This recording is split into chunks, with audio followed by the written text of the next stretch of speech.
An Olympic assessment live right here on this Wednesday on the early line on SportsGrid, featuring Sporting News' Carlin Gay. Joining us here on this Wednesday, a huge day of Olympic basketball for Team USA against the squad that gave the Americans probably their biggest scare and their biggest test during that 5-game exhibition match. It is South Sudan. Carlin, we appreciate the time. Thank you for joining us here on this Wednesday.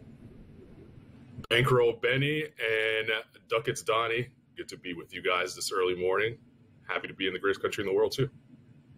We are very, very happy to have you here. So before we get to the game breakdown, the second for the U.S. at the Olympic Games in Paris against South Sudan in just a moment. Here's where we stand right now. A ton of action yesterday. In Group A, the team that is favored to win the silver, perhaps, Canada has won both of its first 2 games. You do get a point for a loss, so Australia and Spain have 3. Giannis Antetokounmpo and Greece yet to win a game at the Olympiad. Germany off to a perfect 2-0 start. The host nation in France off to a 2-0 start, despite a scare yesterday in overtime against the Japanese in Group C action on this Wednesday. Carlin, outside of Team USA and Group C, what has stood out to you most about the Olympic basketball on the men's side so far in Paris?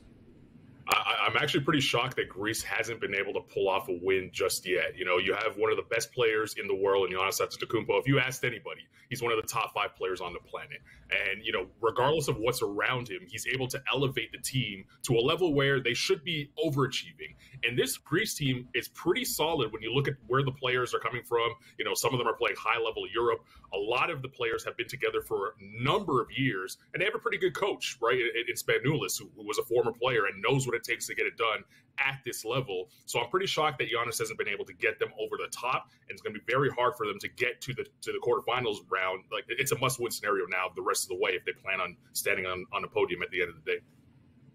Carlin, if we take a look at the standings right now, Group A and Group B have each played 2 games apiece. In Group C, we're still waiting on the second games here. So if we sort of re-rack the tournament itself, Team USA obviously a prohibitive favorite here at a minus 500 price, followed by Canada, Germany, and France. If we're looking at these teams through playing 2 games or sometimes a minimum of 1, what have we seen that we liked from maybe a team or 2 and maybe disliked? Are there any high risers that maybe change your opinion from pre-tournament here to now tournament action?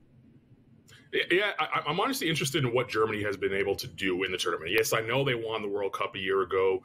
You know, they were able to go through that tournament unscathed, and it's relatively the same unit that is playing in this Olympiad.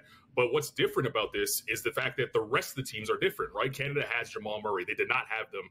They did not have him last time around. The U.S. has a completely different roster outside of Anthony Edwards and Tyrese Halliburton. So what Germany's been able to do so far in this tournament is solidifying, like, hey, we won the World Cup and we mean business. We're here to win a medal. If it's going to be gold, silver, or bronze, we'll find out. But I do have more eyes on what Germany has been able to do. I was a little down on them. Honestly, I didn't think they would make it out of the group stage. But here they are.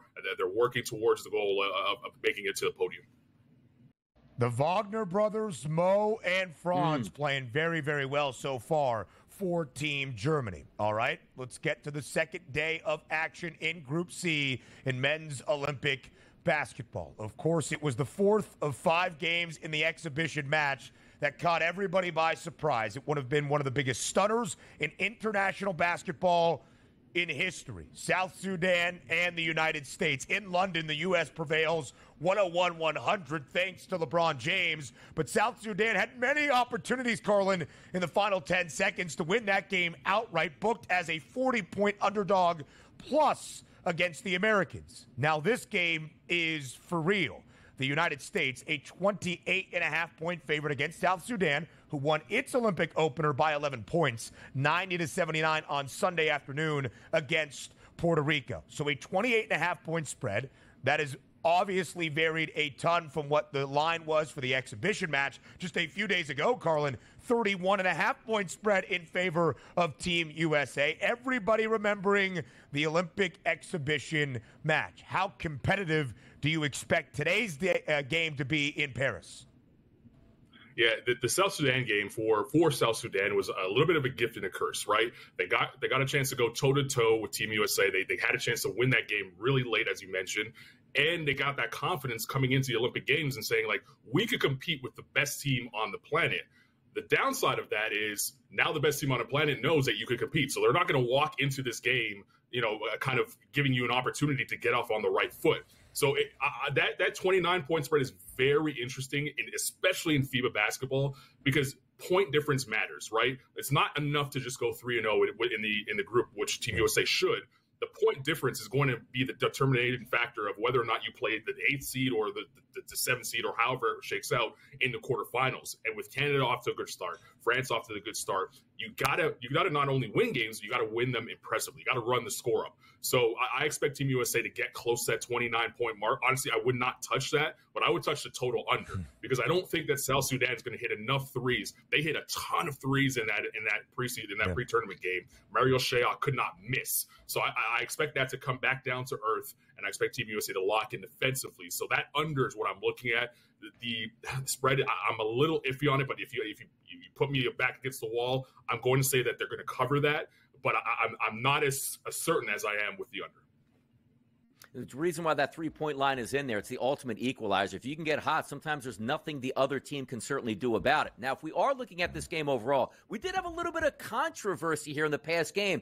Jayson Tatum did not play, whether it was communication issues, whether he wasn't in the game plan, we don't know. But he is going to play today, as they've said. What's the outlook for Jayson Tatum heading into this basketball game? And certainly, how many minutes is he going to get here? Listen, this is more about Steve Kerr to me than it is Jayson Tatum. If Steve Kerr, you make a decision as a head coach, stand in that decision. Yes, you have 12 of the greatest players in the NBA on one team. Not everyone can get into game, right? It's a 40-minute game. Kevin Durant rolling. I think Steve Kerr should have came out after the game and said, hey, Kevin Durant didn't miss. What do you guys want me to do? Pull a guy that is on fire? It doesn't make sense, right? So Jayson Tatum should have sat on the bench, clapped his hands, waved his towel, and got the A+ for the group effort, right, at that result. So I think Steve Kerr right here is playing with fire because now you're to manage egos more so than manage the game itself. And that's where you get into trouble. It's not going to show up right now, guys, right? Like South Sudan's not going to beat Team USA. Puerto Rico's not going to beat Team USA. But once you get to the knockout stage, all those teams that you can walk through in the group stage, they're gone. And that's where you have to really hone in X's and O's and work someone's ego not getting into a game. Yes, I know he's an all-star, all-NBA player. That has to go to the side, and you have to get out there and win the basketball game. So I am actually disappointed in Steve Kerr for making the declarative statement ahead of time saying, hey, Jayson Tatum's going to play. Let the game dictate that. You don't go out and say that because now that ruins the rotation, and that's very important when you have a small amount of time to build that chemistry. Carlin, very well stated, I believe, as well, because Steve Kerr, after the opener against Serbia, the Americans dominant. They won by 26 against Nikola Jokic, and the Serbians covering as a 13.5-point favorite. Steve Kerr came out and said, man, I'm such an idiot for not playing Jayson Tatum. Steve, just stand by your decision. Jayson Tatum today has his own player prop featured category, 10-plus points at plus 120. Carlin, only a minute left in this segment. For the other superstars on display today between the United States and South Sudan, who do you expect to step up as we take a look at the player props? Yeah, take the under on the Jayson Tatum player prop. He's not getting in there and doing much. Carlin Jones, if there's a player prop out there, I would look at him because this is a guy who's obviously he's an American born. He's a naturalized South Sudanese player. Here's a guy who's playing in Serbia this year coming up. He's going to want to make some noise and potentially be coming off a bench at some point for an NBA team. This is an audition for him, more so than just an opportunity to win a game against Team USA. So whether they lose, which they probably will lose, if he has a big game, maybe that opens up GM's eyes. And the cap restrictions in the NBA now, maybe that opens up the door to get a cheaper option like a Carlin Jones. Carlin Gay from Sporting News joining us here on this Wednesday, a Wonder Olympic basketball breakdown ahead of Team USA and South Sudan. Carlin, thank you very much.